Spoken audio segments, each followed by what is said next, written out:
Hello ಗೆಳೆಯರೆ, ಹೊಸ ವಿಡಿಯೋಗೆ ಸ್ವಾಗತ. ನಾವು ಇವತ್ತು ಎಕ್ಸ್ಪ್ಲೇನ್ ಮಾಡ್ತಿರೋ ಮೂವಿ ಕಾಡಿಗೆ ರಾಜನಾದ ಕತೆ. ಆ ಕತೆನ ಸೂಪರ್ ಆಗಿ ಹೇಳಿರೋ ಮೂವಿನೇ Mufasa the Lion King movie. Mufasa movie the Lion King ಮೂವಿಯ ಪ್ರೀಕ್ವೆಲ್. ಲಯನ್ ಕಿಂಗ್ ಮೂವಿಯಲ್ಲಿ ಮುಫಾಸಾ ಸತ್ತೋಗ್ತಾನೆ. ಆಮೇಲೆ ಮುಫಾಸನ ಮಗ ಸಿಂಬಾ ಕಾಡಿಗೆ ರಾಜ ಆಗ್ತಾನೆ. ಲಯನ್ ಕಿಂಗಲ್ಲಿ ನಾವು ಮುಫಾಸನ ಮಗ ಸಿಂಬಾನ ಕತೆ ನೋಡಿದ್ವಿ. ಈ ಮೂವಿಲಿ ನಾವು ಮುಫಾಸನ ಕತೆ ನೋಡ್ತೀವಿ. ಇದು ಲಯನ್ ಕಿಂಗ್ಗೆ ಪ್ರೀಕ್ವೆಲ್ ಆಗಿರೋದ್ರಿಂದ ಈ ಮೂವಿ ನೋಡೋ ಮುಂಚೆ ಲಯನ್ ಕಿಂಗ್ ಮೂವಿ ನೋಡೋ ಅವಶ್ಯಕತೆ ಇಲ್ಲ. ನೀವು ಲಯನ್ ಕಿಂಗ್ ಮೂವಿಲಿ ಸ್ಕಾರ್ನ ನೋಡೇ ಇರ್ತೀರ. ಆ್ಯಕ್ಚುಲ್ ಆಗಿ ಅವನು ಕಾಡಿಗೆ ರಾಜ ಆಗಬೇಕಿರುತ್ತೆ. ಮತ್ತು ಮುಫಾಸಾ ಮತ್ತು ಸ್ಕಾರ್ ಇಬ್ಬರು ಸ್ವಂತ ಅಣ್ಣ ತಮ್ಮ ಅಲ್ಲದೆ ಇದ್ದರು. ಇಬ್ಬರು ಅಣ್ಣ ತಮ್ಮನ ರೀತಿಯೇ ಬೆಳೆದು ದೊಡ್ಡವರಾಗ್ತಾರೆ. ಆಮೇಲೆ ಇಬ್ಬರು ಯಾಕೆ ಬದ್ಧ ವೈರಿಗಳಾದರೂ ಸ್ಕಾರ್ ಬದಲು ಮುಫಾಸಾ ಯಾಕೆ ಕಾಡಿಗೆ ರಾಜ ಆದ ಅಂತ ಮೂವಿ ನೋಡ್ತಾ ತಿಳ್ಕೊಳ್ಳೋಣ. ಇಂಟ್ರಡಕ್ಷನ್ ಆಯಿತು, ಬನ್ನಿ ವಿಡಿಯೋ ಶುರು ಮಾಡೋಣ. ಮೊದಲನೇ ಸೀನಲ್ಲಿ ನಮಗೆ ಇವಾಗಿನ ಕಾಡಿನ ರಾಜ ಸಿಂಬಾನ ತೋರಿಸ್ತಾರೆ. ಸಿಂಬಾ ಇಡೀ ಕಾಡನ್ನು ಆಳ್ವಿಕೆ ಮಾಡ್ತಾ ಇರ್ತಾನೆ. ಇವಾಗ ಸಿಂಬಾಗೆ ಕಿಯಾರ ಅನ್ನೋ ಒಂದು ಹೆಣ್ಮಗು ಆಗಿರುತ್ತೆ. ಮತ್ತು ಸಿಂಬಾನ ಹೆಂಡತಿ ನಾಲಾ ಪ್ರೆಗ್ನೆಂಟ್ ಆಗಿರ್ತಾಳೆ. ಅದಕ್ಕೆ ಅವಳು ಇನ್ನೊಂದು ಮಗುವಿಗೆ ಜನ್ಮ ಕೊಡೋಕೆ ಬೇರೆ ಪ್ರದೇಶಕ್ಕೆ ಹೋಗಿರ್ತಾಳೆ. ಈ ಕಡೆ ನಮಗೆ ಮತ್ತೆ ಸಿಂಬಾನ ತೋರಿಸ್ತಾರೆ. ಸಿಂಬಾನ ಫ್ರೆಂಡ್ಸ್ ಆಗಿರುವಂತಹ ಒಂದು ಹಂದಿ ಮತ್ತೆ ಇನ್ನೊಂದು ಸ್ಲಾತ್ ಸಿಂಬಾನ ಬಳಿ ಬರುತ್ತೆ. ಸಿಂಬಾ ಅವನ ಫ್ರೆಂಡ್ಸ್ಗೆ, ನಾನು ನಾಲಾನ ಕರ್ಕೊಂಡು ಬರೋಕೆ ಹೋಗ್ತಿದ್ದೀನಿ. ನಾನು ಬರೋವರೆಗೂ ನನ್ನ ಮಗಳು ಕಿಯಾರನ ಹುಷಾರಾಗಿ ನೋಡ್ಕೊಳ್ಳಿ. ಆದರೆ ಯಾವುದೇ ಕಾರಣಕ್ಕೂ ಅವಳಿಗೆ ಕತೆ ಹೇಳಿ ತಲೆ ತಿನ್ನಬಾರ್ದು ಅಂತ ಹೇಳ್ತಾನೆ. ಆಮೇಲೆ ನಮಗೆ ಸಿಂಬಾ ಮಗಳು ಕಿಯಾರನ ತೋರಿಸ್ತಾರೆ. ವೆದರ್ ನೋಡ್ತಿದ್ರೆ ಜೋರಾಗಿ ಮಳೆ ಬರೋ ಹಾಗಿರುತ್ತೆ. ಅದಕ್ಕೆ ಕಿಯಾರ ಭಯದಿಂದ ಸಿಂಬಾಗೆ, ನಾನು ನಿನ್ನ ಜೊತೆ ಬರ್ತೀನಿ ಅಪ್ಪ ಅಂತಾಳೆ. ಅದಕ್ಕೆ ಸಿಂಬಾ ಕಿಯಾರನ ಸಮಾಧಾನ ಮಾಡ್ತಾ, ನಿನ್ನ ನೋಡ್ಕೊಳ್ಳೋಕೆ ನನ್ನ ಫ್ರೆಂಡ್ಸ್ ಇದ್ದಾರೆ, ಅವರು ನಿನ್ನ ಹುಷಾರಾಗಿ ನೋಡ್ಕೋತಾರೆ ಅಂತ ಹೇಳಿ ಅಲ್ಲಿಂದ ನಾಲನ ಕರ್ಕೊಂಡು ಬರೋಕೆ ಹೋಗ್ತಾನೆ. ಸಿಂಬಾ ಅವನ ಫ್ರೆಂಡ್ಸ್ಗೆ ಕತೆ ಹೇಳ್ಬೇಡಿ ಅಂತ ಹೇಳಿದ್ರು. ಅಂದಿ ಸುಮ್ಮನಿರದೆ ಮುಫಾಸನ ತಮ್ಮ ಸ್ಕಾರ್ನ ನಾವೇ ಯುದ್ಧದಲ್ಲಿ ಸೋಲಿಸಿ ನಿನ್ನ ತಂದೆ ಸಿಂಬಾನ ರಾಜ ಮಾಡಿದ್ದು ಅಂತ ಬಿಲ್ಡಪ್ ತಗೋತಾ ಇರ್ತಾರೆ. ಅಷ್ಟರಲ್ಲಿ ಜೋರಾಗಿ ಮಳೆ ಶುರುವಾಗುತ್ತೆ. ಅದೇ ಟೈಮ್ಗೆ ಅಲ್ಲಿಗೆ ರಫೀಕಿ ಬರ್ತಾನೆ. ರಫೀಕಿ ಅಂದರೆ ಆ ಕಾಡಲ್ಲಿರೋ ವಯಸ್ಸಾದ ಕೋತಿ. ರಫೀಕಿನ ನೋಡಿ ಕಿಯಾರ, ನನಗೆ ತುಂಬ ಭಯ ಆಗ್ತಿದೆ ಅಂತಾಳೆ. ಅದಕ್ಕೆ ರಫೀಕಿ, ನಿನ್ನ ತಂದೆ ಸಿಂಬಾ ಕೂಡ ನಿನ್ನ ವಯಸ್ಸಲ್ಲಿ ನಿನ್ನಾಗೇನೆ ಭಯ ಪಡ್ತಿದ್ದ. ಆವಾಗ ನಿನ್ನ ತಾತ ಮುಫಾಸಾ ಸಿಂಬಾನ ಹೊರಗೆ ಕರ್ಕೊಂಡೋಗಿ ಇಬ್ಬರು ಒಟ್ಟಿಗೆ ಗರ್ಜನೆ ಮಾಡಿದ್ರು. ಆವಾಗ ಸಿಂಬಾಗೆ ಇದ್ದ ಭಯ ಎಲ್ಲ ಹೋಯ್ತು ಅಂತಾನೆ. ಆವಾಗ ಕಿಯಾರ, ನನ್ನ ತಂದೆ ಅಷ್ಟು ಧೈರ್ಯಶಾಲಿ ಅಲ್ಲ ಅಂತಾಳೆ. ಆವಾಗ ರಫೀಕಿ, ಹಾಗಾದರೆ ನೀನು ಒಂದು ಚಿಕ್ಕ ಸಿಂಹದ ಕತೆ ಕೇಳಲೇಬೇಕು ಅಂತ ಹೇಳ್ತಾ ಮುಫಾಸನ ಕತೆ ಹೇಳೋಕೆ ಶುರು ಮಾಡ್ತಾನೆ. ತುಂಬ ವರ್ಷಗಳ ಹಿಂದೆ ಮುಫಾಸಾ ಇನ್ನೂ ಚಿಕ್ಕ ಹುಡುಗ ಆಗಿದ್ದಾಗ ಅವರಿದ್ದ ಪ್ರದೇಶದಲ್ಲಿ ಮಳೆ ಆಗ್ತಿರಲ್ಲ, ತಿನ್ನೋಕೆ ಸರಿಯಾಗಿ ಊಟ ಇರಲ್ಲ. ಅದಕ್ಕೆ ಮುಫಾಸಾ ಅವನ ತಂದೆ ತಾಯಿ ಜೊತೆ ಮಿಲೇಲೆ ಅನ್ನೋ ಪ್ರದೇಶಕ್ಕೆ ಪ್ರಯಾಣ ಬೆಳೆಸ್ತಾರೆ. ಆ ಪ್ರದೇಶದಲ್ಲಿ ಕುಡಿಯೋದಕ್ಕೆ ನೀರು, ತಿನ್ನೋಕೆ ಸಾಕಷ್ಟು ಆಹಾರ ಇರುತ್ತೆ ಅಂತ ಇವರು ನಂಬಿರ್ತಾರೆ. ಆ ಪ್ರದೇಶ ಇವರಿರೋ ಜಾಗದಿಂದ ತುಂಬ ದೂರದಲ್ಲಿ ಇರುತ್ತೆ. ಮುಫಾಸಾ ಅವನ ತಾಯಿ ಬಳಿ ಮಿಲೇಲೆ ನೋಡೋಕೆ ಹೇಗಿರುತ್ತೆ ಅಂತ ಕೇಳ್ತಾನೆ. ಆವಾಗ ಮುಫಾಸಾ ತಾಯಿ ಹಾಡು ಹೇಳ್ತಾ ಮಿಲೇಲೆ ಹೇಗಿದೆ ಅಂತ ಇಮ್ಯಾಜಿನೇಷನಲ್ಲೇ ತೋರಿಸ್ತಾಳೆ. ಶಾಕಿಂಗ್ ಅನ್ನೋ ಹಾಗೆ ಆ ಪ್ರದೇಶದಲ್ಲಿ ಮಳೆ ಬರೋಕೆ ಶುರುವಾಗುತ್ತೆ. ಎಷ್ಟೋ ದಿನಗಳ ನಂತರ ಮಳೆ ನೋಡಿದ ಖುಷಿಯಲ್ಲಿ ಮುಫಾಸಾ ನದಿಯ ನೀರಲ್ಲಿ ಆಟ ಆಡೋಕೆ ಹೋಗ್ತಾನೆ. ಆದರೆ ಮುಫಾಸಾ ಸ್ವಲ್ಪ ತರಲೆ ಆಗಿದ್ದರಿಂದ ಅವನ ತಂದೆ ನದಿ ಮಧ್ಯಕ್ಕೆ ಹೋಗಬೇಡ ಅಂದರೂ ಮುಫಾಸಾ ನದಿ ಮಧ್ಯೆ ಇರೋ ಕಲ್ ಮೇಲೆ ಹೋಗಿ ನಿಂತ್ಕೋತಾನೆ. ಮಳೆ ಜೋರಾಗಿ ನದಿಗೆ ನೀರು ಜಾಸ್ತಿ ಹರಿದು ಬರೋಕೆ ಶುರುವಾಗುತ್ತೆ. ಮುಫಾಸಾ ಇದ್ದ ಜಾಗಕ್ಕೆ ನೀರು ನಿಂತ್ಕೊಳ್ಳೋಕೆ ಅಂತ ಅಡ್ಡ ಮರಗಳನ್ನು ಹಾಕಿರ್ತಾರೆ. ನೀರೆಲ್ಲ ಬಂದು ಅಲ್ಲಿ ತುಂಬಿಕೊಳ್ಳೋಕೆ ಶುರುವಾಗುತ್ತೆ. ಮುಫಾಸಾ ನೀರಲ್ಲಿ ಮುಳುಗ್ತಾ ಇರ್ತಾನೆ. ಅಷ್ಟರಲ್ಲಿ ಮುಫಾಸಾ ತಂದೆ ಬಂದು ಮುಫಾಸನ ನೀರಿಂದ ಮೇಲೆ ಎತ್ತಿ ಅವನ ತಾಯಿ ಹತ್ರ ಹೋಗೋಕೆ ಹೇಳ್ತಾನೆ. ಆದರೆ ಮಳೆ ನೀರು ಜಾಸ್ತಿ ಆಗಿ ಮರದ ದಿಮ್ಮಿ ಎಲ್ಲ ಉರುಳೋಕೆ ಶುರುವಾಗುತ್ತೆ. ಅದರಿಂದ ಮುಫಾಸಾ ಅವನ ತಂದೆ ತಾಯಿ ಎಲ್ಲ ನೀರಲ್ಲಿ ಕೊಚ್ಕೊಂಡು ಹೋಗ್ತಾರೆ. ಮುಫಾಸಾ ಒಂದು ಮರದ ದಿಮ್ಮಿ ಜೊತೆ ತೇಲ್ತಾ ಬರ್ತಾನೆ. ತೇಲ್ತಾ ಬೇರೆ ಪ್ರದೇಶಕ್ಕೆ ಬಂದ್ಬಿಡ್ತಾನೆ. ಇವಾಗ ಮುಫಾಸಾ ಅವನ ತಂದೆ ತಾಯಿಯಿಂದ ದೂರ ಆಗ್ತಾನೆ. ಮುಫಾಸಾ ನದಿಯ ದಡಕ್ಕೆ ಬರ್ತಾನೆ. ಹೇಳಬೇಕು ಅಂದರೆ ಮುಫಾಸಾಗೆ ಈಜಾಡೋಕೆ ಬರಲ್ಲ. ಮುಫಾಸಾ ಬಳಿಗೆ ಇನ್ನೊಂದು ಚಿಕ್ಕ ಸಿಂಹ ಬರುತ್ತೆ. ಅದರ ಹೆಸರೇ ಟಾಕಾ. ಮುಫಾಸಾ ನೀರಲ್ಲಿ ಇದ್ದಾಗ ಎರಡು ಮೊಸಳೆಗಳು ಮುಫಾಸನ ಮೇಲೆ ಅಟ್ಯಾಕ್ ಮಾಡೋಕೆ ಬರ್ತಾವೆ. ಟಾಕಾ ಮುಫಾಸಾಗೆ ಹಿಂದೆ ನೋಡು ಅಂತಾನೆ. ಇನ್ನೇನು ಮೊಸಳೆಗಳು ಮುಫಾಸನ ಕಚ್ಚಿ ತಿನ್ನಬೇಕು. ಅಷ್ಟರಲ್ಲಿ ಟಾಕಾನ ತಾಯಿ ಬಂದು ಮುಫಾಸನ ನೀರಿಂದ ಮೇಲೆ ಎಳ್ಕೋತಾರೆ. ಅವರು ಮುಫಾಸನ, ನೀನು ಅನಾಥನ ಅಂತ ಕೇಳ್ತಾರೆ. ಅದಕ್ಕೆ ಮುಫಾಸಾ, ನಾನು ಅನಾಥ ಅಲ್ಲ, ನಾನು ನನ್ನ ತಂದೆ ತಾಯಿ ಜೊತೆ ಮಿಲೇಲೆಗೆ ಹೋಗ್ತಿದ್ದೆ. ಆದರೆ ಪ್ರವಾಹದಲ್ಲಿ ಸಿಲುಕಿ ಇಲ್ಲಿಗೆ ಬಂದುಬಿಟ್ಟೆ. ನೀವು ನನ್ನ ತಂದೆ ತಾಯಿ ಹತ್ರ ಹೋಗೋದು ಹೇಗೆ ಅಂತ ಹೇಳಿದ್ರೆ ನಾನು ಹೋಗ್ಬಿಡ್ತೀನಿ ಅಂತಾನೆ. ಟಾಕಾ ತಾಯಿಗೆ ಮುಫಾಸಾ ಅವ್ರ ಜೊತೆ ಕರ್ಕೊಂಡು ಹೋಗೋದು ಇಷ್ಟ ಇರಲ್ಲ. ಯಾಕಂದರೆ ಆ ಪ್ರದೇಶ ಆಳ್ವಿಕೆ ಮಾಡ್ತಿದ್ದ ಟಾಕಾ ತಂದೆ ಒಬಾಸಿಗೆ ಆ ಪ್ರದೇಶಕ್ಕೆ ಬೇರೆ ಯಾರು ಬರೋದು ಇಷ್ಟ ಇರಲ್ಲ. ಆದರೆ ಟಾಕಾ ಅವರ ಅಮ್ಮಂಗೆ ಮುಫಾಸನ ನಮ್ಮ ಜೊತೆಲಿ ಕರ್ಕೊಂಡು ಹೋಗೋಣ, ನನಗೆ ಯಾವಾಗಲೂ ಒಬ್ಬ ಬ್ರದರ್ ಬೇಕು ಅನ್ನಿಸ್ತಿತ್ತು ಅಂತ ಫೋರ್ಸ್ ಮಾಡಿ ಟಾಕಾ ವಾಸ ಮಾಡೋ ಜಾಗಕ್ಕೆ ಮುಫಾಸನ ಕರ್ಕೊಂಡು ಹೋಗ್ತಾರೆ. ಆದರೆ ಆವಾಗಲೇ ಹೇಳಿದ ಹಾಗೆ ಟಾಕಾ ತಂದೆ ಒಬಾಸಿಗೆ ಮುಫಾಸಾ ಅಲ್ಲಿಗೆ ಬಂದಿರೋದು ಇಷ್ಟ ಇರಲ್ಲ. ಅದಕ್ಕೆ ಮುಫಾಸಾಗೆ ಒಂದು ಟೆಸ್ಟ್ ಕೊಡ್ತಾರೆ. ಅದೇನೆಂದರೆ ಮುಫಾಸಾ ಇವಾಗ ಟಾಕಾ ಜೊತೆ ರೇಸ್ ಮಾಡಬೇಕು. ದೂರದಲ್ಲಿ ಕಾಣೋ ಒಂದು ಒಣಗಿರುವ ಮರನ ಟಚ್ ಮಾಡಿ ವಾಪಸ್ ಒಬಾಸಿ ಬಳಿಗೆ ಮುಫಾಸಾ ಟಾಕಾಗಿಂತ ಮುಂಚೆ ಬಂದರೆ ಮುಫಾಸಾ ಅಲ್ಲೇ ಇರಬಹುದು. ಟಾಕಾ ರೇಸ್ ಗೆದ್ರೆ ಮುಫಾಸಾ ಆ ಪ್ರದೇಶ ಬಿಟ್ಟು ಹೋಗಬೇಕು ಅಂತ. ಅದಕ್ಕೆ ಮುಫಾಸಾ, ನನ್ನ ತಂದೆ ಯಾವಾಗಲೂ ಹೇಳ್ತಿದ್ರು, ನಾನು ಓಡೋದ್ರಲ್ಲಿ ಬೇರೆ ಸಿಂಹಗಳಿಗಿಂತ ಫಾಸ್ಟ್ ಇದ್ದೀನಿ ಅಂತೆ, ನಾನು ರೇಸ್ಗೆ ಸಿದ್ಧ ಅಂತಾನೆ. ಇವಾಗ ಟಾಕಾಗೂ ಮುಫಾಸಾಗೂ ರೇಸ್ ಶುರುವಾಗುತ್ತೆ. ಆ್ಯಕ್ಚುಯಲ್ ಆಗಿ ಟಾಕಾ ಮುಫಾಸಾಗಿಂತ ಸ್ಪೀಡಾಗಿ ಇರ್ತಾನೆ. ಮತ್ತು ಅವನಿಗೆ ಆ ಜಾಗ ತುಂಬ ಚೆನ್ನಾಗಿ ಗೊತ್ತಿರೋದ್ರಿಂದ ಟಾಕಾ ಬೇಗ ಹೋಗ್ತಾ ಇರ್ತಾನೆ. ಆದರೆ ನಮ್ಮ ಮುಫಾಸಾ ಏನೂ ಕಡಿಮೆ ಇರಲ್ಲ. ಅವನು ಟಾಕಾ ಹಿಂದೆನೇ ಸ್ಪೀಡಾಗಿ ಹೋಗ್ತಾನೆ. ಟಾಕಾ ನೀರಲ್ಲಿ ಹೋದರೆ ಮುಫಾಸಾ ಬಂಡೆ ಮೇಲೆ ಹೋಗ್ತಾನೆ. ಯಾಕಂದರೆ ಮುಫಾಸಾಗೆ ನೀರು ಕಂಡ್ರೆ ಭಯ ಇರುತ್ತೆ. ಅದಕ್ಕೆ ಇನ್ನೇನು ಟಾಕಾ ಗೆಲ್ಲಬೇಕು. ಆದರೆ ಟಾಕಾ ಮುಫಾಸನ ಗೆಲ್ಲಿ ಅಂತ ಅವನೇ ಸ್ಲೋ ಆಗ್ತಾನೆ. ಮುಫಾಸಾ ರೇಸ್ ಗೆದ್ದು ಅಲ್ಲೇ ಉಳ್ಕೋತಾನೆ. ಆದರೆ ಒಬಾಸಿ ಮುಫಾಸನ ಹೆಣ್ಣು ಸಿಂಹಗಳ ಜೊತೆನೇ ಇರಬೇಕು ಅಂತ ಹೇಳ್ತಾನೆ. ಆಮೇಲೆ ಒಬಾಸಿ ಟಾಕಾಗೆ ಮುಂದೆ ರಾಜ ಆಗೋನು ನೀನು, ನಿನ್ನ ಮೊದಲನೇ ಚಾಲೆಂಜ್ನೇ ಸೋತಿದ್ಯಾ ಅಂತ ಬೈತಾನೆ. ಆದರೆ ಟಾಕಾ ತಾಯಿ ನೀನು ಮಾಡಿದ್ದು ಕರೆಕ್ಟ್ ಅಂತ ಟಾಕಾನ ಹೊಗಳ್ತಾರೆ. ಇವಾಗ ಟಾಕಾ ಮುಫಾಸನ ಕರ್ಕೊಂಡು ಅವರಿರೋ ಪ್ರದೇಶನ ತೋರಿಸೋಕೆ ಕರ್ಕೊಂಡು ಹೋಗ್ತಾನೆ. ಇಬ್ಬರು ಅಣ್ಣ ತಮ್ಮಂದಿರ ರೀತಿ ಬೆಳೆದು ದೊಡ್ಡವರಾಗ್ತಾರೆ. ಟಾಕಾಗೆ ಮುಫಾಸ ಜೊತೆ ಆಟ ಆಡೋದು ಅಂದರೆ ತುಂಬ ಇಷ್ಟ ಇರುತ್ತೆ. ಆದರೆ ಟಾಕಾ ತಂದೆ ಒಬಾಸಿಗೆ ಮುಫಾಸನ ಕಂಡ್ರೆ ಆಗ್ತಿರಲ್ಲ. ಅದಕ್ಕೆ ಯಾವಾಗಲೂ ಮುಫಾಸನ ಟಾಕಾ ತಾಯಿ ಜೊತೆ ಇರೋಕೆ ಹೇಳ್ತಾನೆ. ಮತ್ತೆ ಟಾಕಾ ಯಾವಾಗಲೂ ಗಂಡು ಸಿಂಹಗಳ ಜೊತೆ ಇರಬೇಕು ಅಂತಾನೆ. ಒಬಾಸಿ ಯಾವಾಗಲೂ ನಿದ್ದೆ ಮಾಡೋದ್ರಲ್ಲಿ ಬ್ಯುಸಿ ಇರ್ತಾನೆ. ಅದಕ್ಕೆ ಟಾಕಾಗೆ ಬೇಟೆ ಆಡೋದನ್ನು ಹೇಳ್ಕೊಟ್ಟಿರಲ್ಲ. ಈ ಕಡೆ ಟಾಕಾ ತಾಯಿ ಮುಫಾಸಾಗೆ ಬೇಟೆ ಆಡೋದನ್ನ ಹೇಳ್ಕೊಟ್ಟಿರ್ತಾಳೆ. ಮತ್ತೆ ಮುಫಾಸಾಗೆ ಕೇವಲ ಹೆಣ್ಣು ಸಿಂಹಗಳಿಗೆ ಇರೋ ಒಂದು ಸ್ಪೆಷಲ್ ಪವರ್ ಇರುತ್ತೆ. ಅದೇನೆಂದರೆ ಸುಮಾರು 40ರಿಂದ 50 ಕಿಲೋಮೀಟರ್ ದೂರದಲ್ಲಿ ಯಾವ ಪ್ರಾಣಿಗಳು ಇದ್ದಾವೆ ಅಂತ ಕೂಡ ಕೇವಲ ವಾಸನೆ ಗಾಳಿಯ ಮುಖಾಂತರ ಕಂಡುಹಿಡಿತಿರ್ತಾನೆ. ಟಾಕಾ ತಾಯಿ ಮುಫಾಸನ ಟ್ರೈ ಮಾಡ್ತಿರೋದನ್ನ ಟಾಕಾ ಬಚ್ಚಿಟ್ಕೊಂಡು ನೋಡ್ತಾ ಇರ್ತಾನೆ. ಒಂದಿನ ಟಾಕಾ ತಾಯಿ ಮುಫಾಸನ ಜೊತೆಯಾಗಿ ಬೇಟೆ ಆಡೋದು ಹೇಗೆ ಅಂತ ಹೇಳ್ಕೊಡೋಕೆ ಕರ್ಕೊಂಡು ಹೋಗಿರ್ತಾಳೆ. ಆದರೆ ಇಲ್ಲಿ ಬೇಟೆ ಆಡೋಕೆ ಹೋದರೆ ಬೇಟೆಯಾಗಿ ಹೋಗಿರ್ತಾರೆ.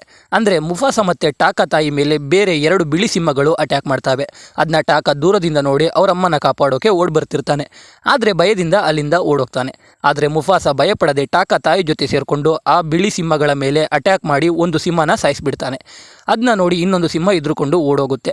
ಮುಫಾಸ ಮತ್ತು ತಾಯಿ ಇಬ್ಬರು ವಾಪಸ್ ಬರ್ತಾರೆ. ಒಬಾಸಿಗೆ ಮುಫಾಸ ಅವನ ಹೆಂಡತಿನ ಕಾಪಾಡ್ದ ಅಂತ ಗೊತ್ತಾಗಿ ಇಷ್ಟು ದಿನ ಮುಫಾಸನ ಹೇಟ್ ಮಾಡ್ತಿದ್ದ ಒಬಾಸಿ ಮುಫಾಸಾಗೆ ಥ್ಯಾಂಕ್ಸ್ ಹೇಳ್ತಾನೆ. ಅವಾಗ ಮುಫಾಸ ಆ ಬಿಳಿ ಸಿಂಹಗಳು ನಮ್ಮ ಮೇಲೆ ಅಟ್ಯಾಕ್ ಮಾಡೋಕೆ ಮತ್ತೆ ಬರ್ತಾವೆ, ನಾವು ಹುಷಾರಾಗಿರ್ಬೇಕು ಅಂತ ಹೇಳ್ತಾನೆ. ಆದರೆ ಅದನ್ನು ನಂಬದ ಒಬಾಸಿ ಚಿಗಾರು ಅನ್ನೋ ಸಿಂಹನ ಮುಫಾಸ ಹೇಳ್ತಿರೋದು ನಿಜಾನ ಅಂತ ತಿಳ್ಕೊಂಡು ಬರೋಕೆ ಕಳಿಸ್ತಾನೆ. ಈ ಕಡೆ ನಮಗೆ ಮುಫಾಸ ಮೇಲೆ ಅಟ್ಯಾಕ್ ಮಾಡಿದ್ದ ಸಿಂಹಗಳ ರಾಜ ಕಿರೋಸ್ನ ತೋರಿಸ್ತಾರೆ. ಅವನೊಬ್ಬ ದೈತ್ಯ ಮತ್ತೆ ಕ್ರೂರ ಸಿಂಹ ಆಗಿರ್ತಾನೆ. ಮುಫಾಸದಿಂದ ಜೀವ ಉಳಿಸ್ಕೊಂಡು ಬಂದ ಸಿಂಹ ಕಿರೋಸ್ ಬಳಿ ನಿಮ್ಮ ಮಗನ್ನ ಕಾಪಾಡ್ಕೊಳ್ಳೋಕೆ ಆಗಲಿಲ್ಲ ಅಂತ ಹೇಳ್ತಾನೆ. ಅಂದರೆ ಮುಫಾಸದಿಂದ ಸತ್ತ ಸಿಂಹ ಕಿರೋಸ್ನ ಮಗ ಆಗಿರ್ತಾನೆ. ಈ ಕಿರೋಸ್ಗೆ ಹೆಣ್ಣು ಸಿಂಹಗಳ ಬೆಂಬಲ ತುಂಬ ಇರುತ್ತೆ. ಅದಕ್ಕೆ ಆ ಹೆಣ್ಣು ಸಿಂಹಗಳಿಂದ ಮುಫಾಸದಿಂದ ಜೀವ ಉಳಿಸಿಕೊಂಡು ಬಂದಿದ್ದ ಸಿಂಹನ ಸಾಯಿಸಿಬಿಡ್ತಾನೆ. ಇದನ್ನ ಚಿಗಾರು ಸಿಂಹ ನೋಡಿ ವಾಪಸ್ ಒಬಾಸಿ ಹತ್ರ ಬಂದು ಮುಫಾಸ ಹೇಳಿದ್ದು ನಿಜ, ನಾಳೆ ಬೆಳಿಗ್ಗೆ ಅಷ್ಟರಲ್ಲಿ ಕಿರೋಸ್ನ ಸೈನ್ಯ ಇಲ್ಲಿರುತ್ತೆ, ಮತ್ತೆ ಅವುಗಳು ನಮಗಿಂತ ಶಕ್ತಿಶಾಲಿ, ಜೊತೆಗೆ ನಮಗಿಂತ ಡಬಲ್ ಇದ್ದಾವೆ, ನಾವು ಅವುಗಳ ಮೇಲೆ ಗೆಲ್ಲೋಕೆ ಆಗಲ್ಲ ಅಂತಾನೆ. ಅದಕ್ಕೆ ಒಬಾಸಿ ನಾನು ಸತ್ರು ನನ್ನ ರಕ್ತ ಸಾಯಬಾರ್ದು, ನನ್ನ ಫ್ಯೂಚರ್ ನನ್ನ ಮಗ ಟಾಕಾ ಬದುಕಬೇಕು ಅಂತ ಹೇಳಿ ಟಾಕಾನ ಬೆಳಿಗ್ಗೆ ಆದ ತಕ್ಷಣ ಆ ಸ್ಥಳ ಬಿಟ್ಟು ಹೋಗೋಕೆ ಹೇಳ್ತಾನೆ. ಹಾಗೆ ಮುಫಾಸನ ಕೂಡ ಟಾಕಾ ಜೊತೆ ಹೋಗಬೇಕು, ಮತ್ತೆ ಟಾಕನಿಗೆ ಮುಫಾಸ ಲಾಯಲ್ ಆಗಿರಬೇಕು ಅಂತ ಹೇಳಿ ಆದೇಶ ಕೊಡ್ತಾನೆ. ಆಮೇಲೆ ಒಬಾಸಿ ಟಾಕಾನ ದೂರ ಕರ್ಕೊಂಡೋಗಿ ನೀನು ನಿನ್ನ ತಾಯಿನ ಕಾಪಾಡದೆ ಓಡ್ ಬಂದೆ ಅಂತ ಯಾರಿಗೂ ಗೊತ್ತಾಗಬಾರ್ದು, ನೀನು ಮುಂದೆ ರಾಜ ಆಗೋನು ಅಂತ ಹೇಳ್ತಾನೆ. ಅದಕ್ಕೆ ಟಾಕಾ ನಾನು ಸುಳ್ಳು ಹೇಳಿ ರಾಜ ಆಗಲ್ಲ, ನಾನು ನಿಮ್ಮ ಮಗ ಹಾಗೆ ಇದ್ಬಿಡ್ತೀನಿ ಅಂತಾನೆ. ಆದರೆ ಒಬಾಸಿಗೆ ಅವನ ಬ್ಲಡ್ ಲೈನೇ ಆ ಪ್ರದೇಶನ ಆಳಬೇಕು ಅನ್ನೋ ಆಸೆ ಇರುತ್ತೆ. ಬೆಳಿಗ್ಗೆ ಆಗುತ್ತೆ. ಮುಫಾಸಾಗೆ ಟಾಕಾನ ತಾಯಿನ ಅಲ್ಲೇ ಬಿಟ್ಟು ಹೋಗೋಕೆ ಇಷ್ಟ ಇರಲ್ಲ. ಅದಕ್ಕೆ ಟಾಕಾನ ತಾಯಿ ನೀನು ಮುಂಚೆ ಹುಡುಕ್ತಿದ್ದ ಮಿಲೇಲೆ ಅನ್ನೋ ಜಾಗಕ್ಕೆ ಹೋಗಿ, ಅಲ್ಲಿ ನಿನಗೆ ನಿನ್ನ ತಂದೆ ತಾಯಿ ಕೂಡ ಸಿಗ್ಬೋದು ಅಂತ ಹೇಳಿ ಮುಫಾಸ ಮತ್ತೆ ಟಾಕಾನ ಅಲ್ಲಿಂದ ಕಳಿಸ್ತಾಳೆ.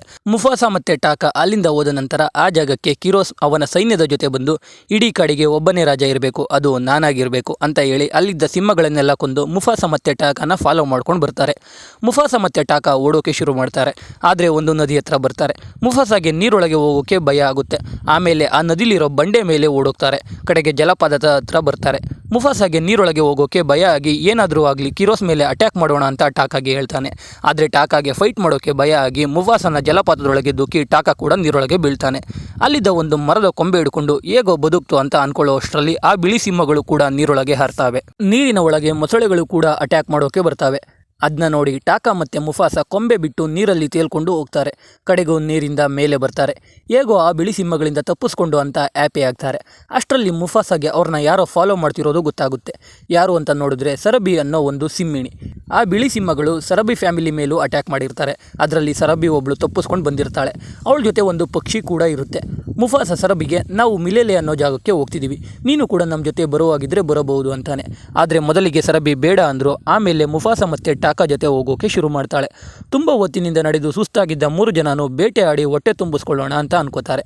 ಆವಾಗ ನಮಗೆ ಕತೆ ಹೇಳ್ತಿರೋ ರಫೀಕಿನ ತೋರಿಸ್ತಾರೆ. ರಫೀಕಿ ಆವಾಗ ಇನ್ನೂ ಹೆಂಗಾಗಿರ್ತಾನೆ, ಅವನು ಬೇರೆ ಕೋತಿಗಿಂತ ಡಿಫ್ರೆಂಟ್ ಆಗಿರ್ತಾನೆ. ರಫೀಕಿ ಮೂನ್ ಜೊತೆ ಮಾತಾಡ್ತಿರ್ತಾನೆ, ಕೀಟಗಳ ಜೊತೆ ಮಾತಾಡ್ತಾ ಇರ್ತಾನೆ, ಒಟ್ಟಿನಲ್ಲಿ ವಿಯರ್ಡ್ ಆಗಾಡ್ತಾ ಇರ್ತಾನೆ. ರಫೀಕಿಯಿಂದಾನೆ ಸಿಂಹಗಳು ಕೋತಿ ಮೇಲೆ ಅಟ್ಯಾಕ್ ಮಾಡ್ತಾ ಇರೋದು. ಅದಕ್ಕೆ ರಫೀಕಿ ಬ್ರದರ್ ಕೂಡ ಅವನ್ನ ಬಿಟ್ಟು ಹೋಗಿದ್ದಾನೆ ಅಂತ ಬೇರೆ ಕೋತಿಗಳು ರಫೀಕಿ ಮೇಲೆ ಅಪವಾದ ಹೊರಿಸಿ ರಫೀಕಿನ ಆ ಜಾಗ ಬಿಟ್ಟು ಬಹಿಷ್ಕಾರ ಆಗ್ತಾರೆ. ಆದರೆ ಒಂದು ಹೆಣ್ಣು ಕೋತಿಗೆ ರಫೀಕಿನ ಕಳಿಸೋದು ಇಷ್ಟ ಇರಲ್ಲ. ಆದರೂ ರಫೀಕಿ ನಾನು ಈ ಜಾಗ ಬಿಟ್ಟು ಹೋಗೋ ಟೈಮ್ ಬಂದಿದೆ ಅಂತ ಹೇಳಿ ಮರ ಇಳಿದು ನಡ್ಕೊಂಡು ಹೋಗ್ತಿರ್ತಾನೆ. ಆವಾಗ ಬೇಟೆ ಆಡೋಕ್ಕೆ ಬಂದಿದ್ದ ಮುಫಾಸ ರಫೀಕಿ ಮುಂದೆ ಬಂದು ನಿಂತ್ಕೊಂಡು ಗರ್ಜಿಸ್ತಾನೆ. ಆದರೆ ರಫೀಕಿ ಒಂಚೂರು ಭಯಪಡಲ್ಲ. ಮುಫಾಸ ನಾನಿವಾಗ ನಿನ್ನ ತಿಂತೀನಿ ಅಂತ ರಫೀಕಿಗೆ ಹೇಳ್ತಾನೆ. ಆವಾಗ ರಫೀಕಿ ನಿನ್ನನ್ನು ತಿನ್ನೋಕೆ ಆಗಲ್ಲ, ಯಾಕಂದರೆ ನಿನ್ನನ್ನು ತಿಂದರೆ ನಿನಗೆ ಮಿಲೇಲೆ ಜಾಗ ತೋರಿಸೋದು ಯಾರು ಅಂತಾನೆ. ಅಂದರೆ ಇವರೆಲ್ಲ ಮಿಲೇಲೆಗೆ ಹೋಗ್ತಿರೋದು ರಫೀಕಿಗೆ ಗೊತ್ತಾಗಿರುತ್ತೆ. ಅಷ್ಟೇ ಅಲ್ಲ, ರಫೀಕಿಗೆ ಮುಫಾಸ, ಟಾಕಾ, ಸರಬಿ ಅವ್ರ ಲೈಫ್ ಸ್ಟೋರಿ ಎಲ್ಲ ಗೊತ್ತಿರುತ್ತೆ. ರಫೀಕಿ ಮಿಲೇಲೆಗೆ ಹೋಗ್ತಿದ್ದಾನೆ ಅಂತ ತಿಳ್ಕೊಂಡ ಮುಫಾಸ ರಫೀಕಿಗೆ ನಿನಗೆ ಮಿಲೇಲೆ ಎಲ್ಲಿದೆ ಅಂತ ಗೊತ್ತಾ ಅಂತ ಕೇಳ್ತಾನೆ. ಅದಕ್ಕೆ ರಫೀಕಿ ನಾನು ಮಿಲೇಲೆಗೆ ತುಂಬ ಸಲ ಹೋಗಿದ್ದೀನಿ ನನ್ನ ಕನಸಲ್ಲಿ. ಅಲ್ಲಿರೋ ಮರದಲ್ಲೇ ನನ್ನ ಸಹೋದರ ಇದ್ದಾನೆ, ಇವಾಗ ನಾನು ಅಲ್ಲಿಗೆ ಹೋಗಿ ಅವನ ಜೊತೆ ಸೇರ್ಕೋತೀನಿ ಅಂತಾನೆ. ಅದಕ್ಕೆ ಮುಫಾಸ ರಫೀಕಿ ಜೊತೆ ಮಿಲೇಲೆಗೆ ಹೋಗೋದು ಅಂತ ತೀರ್ಮಾನ ಮಾಡ್ತಾನೆ. ರಾತ್ರಿ ಮಲಗಿದ್ದಾಗ ಮುಫಾಸಾಗೆ ಅವನ ಕನಸಲ್ಲಿ ಅವರ ಮನೆ ಕಾಣಿಸ್ತಾ ಇರ್ತಾಳೆ. ಅದಕ್ಕೆ ಮುಫಾಸಾಗೆ ಎಚ್ಚರ ಆಗುತ್ತೆ. ಮುಫಾಸ ಎದ್ದು ನೋಡಿದ್ರೆ ರಫೀಕಿ ನೀರಿನ ಮಧ್ಯೆ ಇರೋ ಒಂದು ಕಲ್ಲಿನ ಮೇಲೆ ಕೂತ್ಕೊಂಡು ಒಂದು ಮೀನನ್ನು ಹಿಡ್ಕೊಂಡು ಅದನ್ನು ನಾನು ನಿಮ್ಮ ನೀರನ್ನು ಯೂಸ್ ಮಾಡ್ಬೋದಾ ಅಂತ ಕೇಳಿ ಪರ್ಮಿಷನ್ ತಗೊಂಡು ನೀರೊಳಗೆ ಇಳಿತಾನೆ. ಮುಫಾಸಾಗೆ ನೀರು ಕಂಡ್ರೆ ಭಯ, ಯಾಕಂದರೆ ಅವನು ನೀರಲ್ಲಿ ಅವನ ಪ್ರತಿಬಿಂಬ ನೋಡಿದಾಗಲೆಲ್ಲ ಅವರಪ್ಪ ಅಮ್ಮ ನೆನಪಾಗ್ತಿರ್ತಾರೆ. ಬೆಳಿಗ್ಗೆ ಆಗುತ್ತೆ, ಎಲ್ಲರೂ ಪ್ರಯಾಣ ಶುರು ಮಾಡ್ತಾರೆ. ಮುಂದೆ ಇವರಿಗೆ ದೊಡ್ಡ ಹಳ್ಳ ಸಿಗುತ್ತೆ. ಇವ್ರ ಹತ್ರ 2 ಆಪ್ಷನ್ ಇರುತ್ತೆ, ಒಂದು ಹಳ್ಳ ಇಳ್ಕೊಂಡು ಹೋಗೋದು, ಇನ್ನೊಂದು ಹಳ್ಳನ ಸುತ್ಕೊಂಡು ಬರೋದು. ಆವಾಗ ಮುಫಾಸಾಗೆ ಟಾಕಾ ತಾಯಿ ಮಿಲೇಲೆಗೆ ಹೋಗಬೇಕು ಅಂದರೆ ಹಳ್ಳಗಳನ್ನು ಇಳ್ಕೊಂಡು ಹೋಗಬೇಕು ಅಂತ ಎಂದಿರ್ತಾಳೆ. ಅದು ನೆನಪಾಗಿ ನಾವು ಹಳ್ಳ ಇಳ್ಕೊಂಡು ಹೋಗೋಣ ಅಂತಾನೆ. ಅದಕ್ಕೆ ಸರಬಿ ಒಪ್ಪಲ್ಲ. ಆವಾಗ ಮುಫಾಸ ಸರಬಿಗೆ ಕಣ್ಣು ಮುಚ್ಕೊಂಡು ಫೀಲ್ ಮಾಡು, ಆ ಬಿಳಿ ಸಿಂಹಗಳು ನಮ್ಮನ್ನ ಹುಡಿಕೊಂಡು ಬರ್ತಿದ್ದಾವೆ, ನಾವು ಹಳ್ಳ ಇಳ್ಕೊಂಡು ಹೋಗೋದೇ ಬೆಸ್ಟ್ ಅಂತಾನೆ. ಆವಾಗ ಸರಬಿ ಕಣ್ಣು ಮುಚ್ಕೋತಾಳೆ. ಆವಾಗ ಅವಳಿಗೆ ಬಿಳಿ ಸಿಂಹಗಳು ಇವ್ರನ್ನ ಹಿಡಿಯೋಕೆ ತುಂಬ ದೂರದಲ್ಲಿ ಓಡಿ ಬರ್ತಿರೋದು ಕಾಣಿಸುತ್ತೆ. ಅದನ್ನ ನೋಡಿ ಮುಫಾಸ ಹೇಳಿದ್ದು ಕರೆಕ್ಟ್ ಅಂತ ಎಲ್ಲರೂ ಹಳ್ಳ ಇಳ್ಕೊಂಡು ಹೋಗ್ತಾರೆ. ಅಲ್ಲಿ ಟಾಕಾ ಮುಫಾಸ ಹತ್ರ ಬಂದು ನನಗೆ ಸರಬಿ ನೋಡಿದಾಗಿನಿಂದ ತುಂಬ ಇಷ್ಟ ಆಗಿದ್ದಾಳೆ, ಆದರೆ ನನಗೆ ಹುಡುಗಿರ ಜೊತೆ ಮಾತಾಡೋದು ಹೇಗೆ ಅಂತ ಗೊತ್ತಿಲ್ಲ. ನೀನು ಯಾವಾಗಲೂ ಹೆಣ್ಣು ಸಿಂಹಗಳ ಜೊತೆ ಇರ್ತಿದ್ದಲ್ಲ, ಏನಾದರೂ ಐಡಿಯಾ ಕೊಡು ಸರಬಿನ ಇಂಪ್ರೆಸ್ ಮಾಡೋಕೆ ಅಂತಾನೆ. ಅದಕ್ಕೆ ಮುಫಾಸ ಸರಬಿ ನನ್ನ ಪಕ್ಕದಲ್ಲೇ ಹೋದಾಗ ಸ್ಮೆಲ್ಲಿಂದ ನನಗೆ ಗೊತ್ತಾಗಿದ್ದು ಅವಳು ಬಂದಿರೋ ಪ್ಲೇಸಲ್ಲಿ ತುಂಬ ಹೂಗಳಿದ್ವು ಅಂತ, ಎಸ್ಪೆಷಲಿ ಡಕ್ ಫ್ಲವರ್. ಸೊ ನೀನು ಹೂಗಳ ಬಗ್ಗೆ ಹೇಳು, ಜೊತೆಗೆ ಹುಡುಗಿರಿಗೆ ಅವರು ಮಾತಾಡೋವಾಗ ಇಂಟರಪ್ಟ್ ಮಾಡೋರನ್ನ ಕಂಡ್ರೆ ಇಷ್ಟ ಆಗಲ್ಲ. ಅದಕ್ಕೆ ಅವಳು ಏನೇ ಹೇಳಿದ್ರು ಕೇಳ್ತಾ ಇರು ಅಂತಾನೆ. ಅದನ್ನ ಕೇಳಿ ಟಾಕಾ ಸರಬಿ ಹತ್ರ ಓಡೋಗಿ ಹೂಗಳ ಬಗ್ಗೆ ಮಾತಾಡ್ತಾ ಅವಳ ಜೊತೆ ಫ್ಲರ್ಟ್ ಮಾಡೋಕೆ ಶುರು ಮಾಡ್ತಾನೆ. ಆದರೆ ಫ್ಲರ್ಟಿಂಗಲ್ಲಿ ಟಾಕಾ ವೀಕ್. ಅದಕ್ಕೆ ಸರಬಿ ಅಷ್ಟೇನೂ ಇಂಪ್ರೆಸ್ ಆಗಲ್ಲ. ಕಡೆಗೂ ಹಳ್ಳ ದಾಟಿ ಎಲ್ಲರೂ ಹಳ್ಳದ ಇನ್ನೊಂದು ಬದಿಗೆ ಬರ್ತಾರೆ. ಅಲ್ಲಿ ಆನೆಗಳ ಗುಂಪು ಹೋಗ್ತಿರೋದನ್ನ ನೋಡ್ತಾರೆ. ಹಿಂದೆ ನೋಡಿದ್ರೆ ಹಳ್ಳದ ಆ ಕಡೆ ಬಿಳಿ ಸಿಂಹಗಳು ಬಂದಿರ್ತವೆ. ಆ ಬಿಳಿ ಸಿಂಹಗಳು ಹಳ್ಳ ದಾಟಿ ಈ ಕಡೆ ಬರೋಷ್ಟರಲ್ಲಿ ನಾವೆಲ್ಲ ಎಸ್ಕೇಪ್ ಆಗ್ಬೋದು ಅಂತ ಟಾಕಾ ಅನ್ಕೋತಾನೆ. ಆದರೆ ಆ ಬಿಳಿ ಸಿಂಹಗಳು ಹಳ್ಳದ ಮಧ್ಯೆ ಇರೋ ಪಿಲ್ಲರ್ ಮೇಲೆ ಜಂಪ್ ಮಾಡ್ತಾ ಹಳ್ಳದ ಈ ಕಡೆಗೆ ಬರೋಕ್ಕೆ ಶುರು ಮಾಡ್ತವೆ. ಇದನ್ನು ನೋಡಿ ಮುಫಾಸ ಆನೆಗಳ ಬಳಿ ಸಹಾಯ ಕೇಳ್ತಾನೆ. ಆದರೆ ಆ ಆನೆಗಳು ಸಹಾಯ ಮಾಡೋಕ್ಕೆ ಒಪ್ಕೊಳ್ಳಲ್ಲ. ಸರಬಿ ಒಂದು ಪ್ಲಾನ್ ಮಾಡಿ ಜೇನಿನ ಗೂಡನ್ನು ಕೆದಕ್ತಾಳೆ. ಜೇನೆಲ್ಲ ಆನೆಗಳಿಗೆ ಕೊಚ್ಚೋಕೆ ಶುರು ಮಾಡ್ತವೆ. ಆನೆ ಎಲ್ಲ ಚಲ್ಲಾಪಿಲ್ಲಿಯಾಗಿ ಓಡೋಗ್ತಾ ಇರ್ತವೆ. ಇದರ ಮಧ್ಯೆ ಸಿಕ್ಕಾಕೊಂಡ ಬಿಳಿಯ ಸಿಂಹಗಳು ಹಳ್ಳದ ಆ ಕಡೆಗೆ ಓಡೋಗ್ತವೆ. ಹಳ್ಳದ ಮಧ್ಯೆ ಇದ್ದ ಪಿಲ್ಲರ್ಗಳು ಕೂಡ ಬಿದ್ದೋಗ್ತವೆ. ಆನೆಗಳ ಮಧ್ಯೆ ಇದ್ದ ಮುಫಾಸ ಸೇಫ್ ಪ್ಲೇಸ್ಗೆ ಹೋಗ್ತಾನೆ. ರಫೀಕಿ ಮರ ಹತ್ಬಿಡ್ತಾನೆ. ಟಾಕಾ ಒಂದು ಬಂಡೆ ಪಕ್ಕ ಬಚ್ಚಿಡ್ಕೋತಾನೆ. ಆದರೆ ಸರಬಿ ಮರದ ಕೊಂಬೆ ಹಿಡ್ಕೊಂಡು ನೇತಾಡ್ತಾ ಆನೆಗಳ ಮಧ್ಯೆ ಬಿದ್ದೋಗ್ತಾಳೆ. ಅದನ್ನ ನೋಡಿ ಮುಫಾಸ ಓಡೋಗಿ ಸರಬಿನ ಎತ್ಕೊಂಡು ಬಂಡೆ ಕೆಳಗೆ ಬಚ್ಚಿಡ್ಕೋತಾನೆ. ಸರಬಿ ಮೂರ್ಛೆ ತಪ್ಪಿಬಿಟ್ಟಿರ್ತಾಳೆ. ರಫೀಕಿ ಬಂದು ಏನೋ ಮಂತ್ರ ಹೇಳಿ ಸರಬಿಗೆ ಪ್ರಜ್ಞೆ ಬರೋ ಹಾಗೆ ಮಾಡ್ತಾನೆ. ಸರಬಿ ಎದ್ಮೇಲೆ ಮುಫಾಸ ಟಾಕಾ ನಿನ್ನ ಕಾಪಾಡಿದ್ದು ಅಂತ ಸುಳ್ಳು ಹೇಳ್ತಾನೆ. ಅದನ್ನ ಕೇಳಿ ಸರಬಿ ಟಾಕಾಗೆ ಥ್ಯಾಂಕ್ಸ್ ಹೇಳ್ತಾಳೆ. ಟಾಕಾ ಅವನ ಲವ್ಗೆ ಹೆಲ್ಪ್ ಮಾಡ್ತಿರೋದಕ್ಕೆ ಮುಫಾಸಾಗೆ ಥ್ಯಾಂಕ್ಸ್ ಹೇಳ್ತಾನೆ. ರಫೀಕಿ ಅವನ್ನ ಆನೆಗಳಿಂದ ಕಾಪಾಡಿದ ಮರದ ಕೊಂಬೆನ ಅವನ ಜೊತೆನೇ ಹಿಡ್ಕೋತಾನೆ. ಆ ಹಳ್ಳಗಳನ್ನು ದಾಟಿ ಬಂದ ಮುಫಾಸ, ಸರಬಿ, ಟಾಕಾ ಮತ್ತು ರಫೀಕಿಗೆ ಸೂರ್ಯನ ಕಿರಣ ಹಿಮಪರ್ವತಗಳ ಆ ಕಡೆಗೆ ಕಾಣಿಸ್ತಾ ಇರುತ್ತೆ. ಅದನ್ನ ನೋಡಿ ರಫೀಕಿ ನಾವು ಹಿಮಪರ್ವತಗಳನ್ನು ದಾಟಿ ಅದರ ಇನ್ನೊಂದು ಭಾಗಕ್ಕೆ ಹೋಗಬೇಕು ಅಂತ ಹೇಳ್ತಾನೆ. ಎಲ್ಲರೂ ಹಿಮಪರ್ವತದ ಮೇಲೆ ಹೋಗುವಾಗ ಕತ್ತಲೆ ಆಗುತ್ತೆ. ಎಲ್ಲರೂ ಮಲಗಿರ್ತಾರೆ. ಮುಫಾಸಾಗೆ ಮತ್ತೆ ಅವನ ತಂದೆ ತಾಯಿಯ ಕನಸು ಬೀಳುತ್ತೆ. ಅದಕ್ಕೆ ಮುಫಾಸಾಗೆ ಎಚ್ಚರ ಆಗುತ್ತೆ. ರಫೀಕಿ ಅಲ್ಲೇ ಕೂತಿರ್ತಾನೆ. ಮುಫಾಸ ರಫೀಕಿ ಬಳಿ ಹೋಗಿ ನಿನಗೆ ನಿಜವಾಗ್ಲೂ ಮಿಲೇಲೆ ಜಾಗ ಗೊತ್ತಾ, ನಿನ್ನ ಕನಸಲ್ಲಿ ಬಂದಿರೋದು ಯಾವತ್ತಾದರೂ ನಿಜ ಆಗಿದೆಯಾ ಅಂತ ಕೇಳ್ತಾನೆ. ಅದಕ್ಕೆ ರಫೀಕಿ ಇಲ್ಲ, ನನ್ನ ಕನಸಲ್ಲಿ ಬಂದಿರೋದು ಯಾವತ್ತೂ ನಿಜ ಆಗಿಲ್ಲ, ಆದರೆ ನನಗೆ ನಾವು ಮಿಲೇಲೆಗೆ ಹೋಗಿ ತಲುಪ್ತೀವಿ ಅನ್ನೋ ಫೀಲ್ ಇದೆ ಅಂತಾನೆ. ಆಮೇಲೆ ಎಲ್ಲರೂ ಜರ್ನಿ ಮುಂದುವರಿಸ್ತಾರೆ. ಹಿಮದಲ್ಲಿ ಹೋಗ್ತಿರೋದ್ರಿಂದ ಬಿಳಿ ಸಿಂಹಗಳು ಈಸಿಯಾಗಿ ಟ್ರ್ಯಾಕ್ ಮಾಡಿಬಿಡ್ತವೆ ಅಂತ ಯೋಚನೆ ಮಾಡಿ ಮುಫಾಸ ಸರಬಿ ಜೊತೆ ಇದ್ದ ಪಕ್ಷಿಗೆ ಇವರ ಹೆಜ್ಜೆ ಗುರುತಿನ ಮೇಲೆ ಹಿಮ ಬೀಳಿಸೋಕೆ ಹೇಳ್ತಾನೆ. ಇದರಿಂದ ಬಿಳಿ ಸಿಂಹಗಳಿಗೆ ಮುಫಾಸ, ಟಾಕಾ, ಸರಬಿನ ಟ್ರ್ಯಾಕ್ ಮಾಡೋಕೆ ಆಗದೆ ತಲೆ ಕೆಡುತ್ತೆ. ಬಿಳಿ ಸಿಂಹಗಳು ತಲೆ ಕೆಡಿಸ್ಕೊಂಡು ಹೇಗೆ ಹೋಗಬೇಕು ಅಂತ ಗೊತ್ತಿಲ್ಲದೆ ಒದ್ದಾಡ್ತಿರೋದನ್ನ ಸರಬಿ ಪಕ್ಷಿ ನೋಡಿ ಅದನ್ನ ಮುಫಾಸಾಗೆ ಹೇಳುತ್ತೆ. ಇದನ್ನ ಕೇಳಿ ಸರಬಿಗೂ ಖುಷಿಯಾಗುತ್ತೆ. ಸರಬಿಗೆ ಮುಫಾಸ ಮೇಲೆ ಲವ್ ಆಗ್ತಿರುತ್ತೆ. ರಾತ್ರಿ ಟಾಕಾ ಮತ್ತು ರಫೀಕಿ ಒಂದು ಗುಹೆಯಲ್ಲಿ ಇರ್ತಾರೆ. ಈ ಕಡೆ ಸರಬಿಗೆ ಆನೆಗಳಿಂದ ಮುಫಾಸನೇ ಅವಳನ್ನ ಕಾಪಾಡಿದ್ದು ಅಂತ ಗೊತ್ತಾಗಿರುತ್ತೆ. ಮತ್ತು ಮುಫಾಸಾಗೂ ಸರಬಿ ಅಂದರೆ ಇಷ್ಟ ಇರುತ್ತೆ. ಇಬ್ಬರು ಹಾಡು ಹೇಳ್ತಾ ಲವ್ನ ಕನ್ಫೆಸ್ ಮಾಡ್ಕೋತಾರೆ. ಇದನ್ನ ಟಾಕಾ ನೋಡಿ ತುಂಬ ಬೇಜಾರು ಮಾಡ್ಕೋತಾನೆ. ನಾನು ಪ್ರೀತಿ ಮಾಡ್ತಿದ್ದೀನಿ ಅಂತ ಗೊತ್ತಿದ್ರು ಮುಫಾಸ ಈ ರೀತಿ ಮಾಡಿದ್ನಲ್ಲ, ಚಿಕ್ಕ ವಯಸ್ಸಲ್ಲಿ ಅವನ್ನ ನಾನೇ ಕಾಪಾಡಿದ್ದೆ, ನನಗೆ ದ್ರೋಹ ಮಾಡಿಬಿಟ್ಟ ಮುಫಾಸ ಅಂತ ಜೋರಾಗಿ ಹಾಡು ಹೇಳ್ತಾ ಹಿಮದಲ್ಲಿ ಮೇಲಿಂದ ಕೆಳಗೆ ಬಿದ್ದೋಗ್ತಾನೆ. ಆವಾಗ ಟಾಕನಿಗೆ ಬಿಳಿ ಸಿಂಹಗಳು ಕಾಣಿಸ್ತವೆ.